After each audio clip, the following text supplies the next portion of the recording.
Something big is happening with the Galaxy S25 Fan Edition, and almost no one's talking about it. Samsung's Fan Edition phones are usually predictable, solid performance, slight compromises, and a price tag that doesn't hurt. But this year, something's off.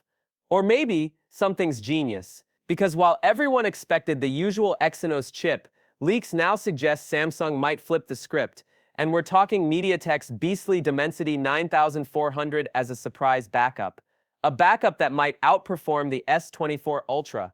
Yeah, you heard that right. Welcome back, viewers. Sam here. If you love bite-sized tech drops with a little drama and a lot of surprises, don't forget to like, share this video, and hit that subscribe button. Now back to this madness. Here's what's got the internet buzzing. Samsung originally planned to power the S25 FE with the Exynos 2400E, the same chip found in last year's S24 FE, but production hiccups may have thrown a wrench into that plan. So now, reports say the Dimensity 9400 is Samsung's emergency backup chip, and here's the twist. That backup could be better than what they originally planned. Let's break this down.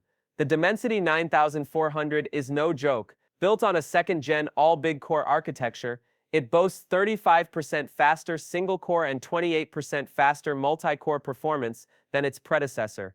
We're talking flagship-level performance in a phone that's supposed to be mid-range. That's unheard of. And if this happens, it could mean the S25 FE leapfrogs the S24 FE and gets dangerously close to the S25 Ultra's performance territory. But wait, why the sudden chip swap? Well, Samsung's supply chain is stretched thin. They've got multiple phones in the pipeline, including a Z Flip Fan Edition, which is also rumored to use the Exynos 2400E. If there aren't enough chips to go around, the S25 FE might be first in line for a surprise switch. And honestly, it might be the best thing to ever happen to this lineup. Now let's talk software.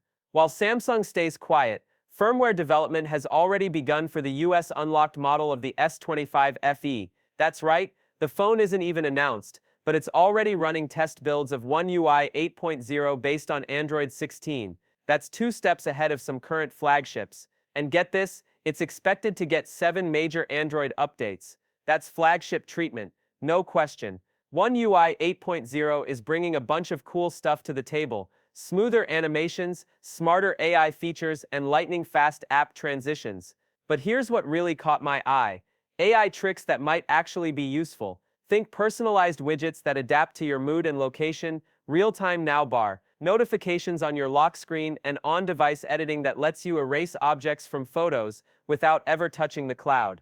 And Samsung's going big on smart integration. Imagine Circle to Search, identifying links, phone numbers, or addresses from a screenshot in one tap. Picture Cross App, letting you drag and drop across apps or summarize a YouTube video mid-scroll. These are features that used to feel futuristic, and now they might just come standard on a Fan Edition phone. But the cherry on top? A brand new design.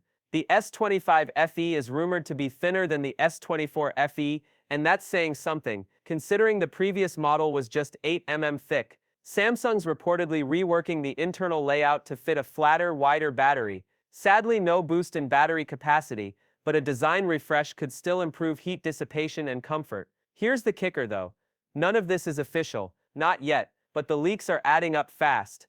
And if even half of it turns out true, the Galaxy S25 FE could end up being Samsung's biggest plot twist in years, a sleeper phone that punches way above its weight, especially if they pull off that Dimensity 9400 switch. So now the question is, are we witnessing a quiet revolution or just a lot of smoke with no fire? Either way, something's brewing, something unusual, and it might just make the Galaxy S25 FE one of the most interesting phones of 2025. What do you think? Would you buy a Fan Edition with a MediaTek chip if it outperformed Samsung's own flagships? Drop your hot takes in the comments, hit that like button if your curiosity's been sparked, and don't forget to subscribe for more updates as this unfolds. Trust me, you'll want to stick around. This story's just getting started.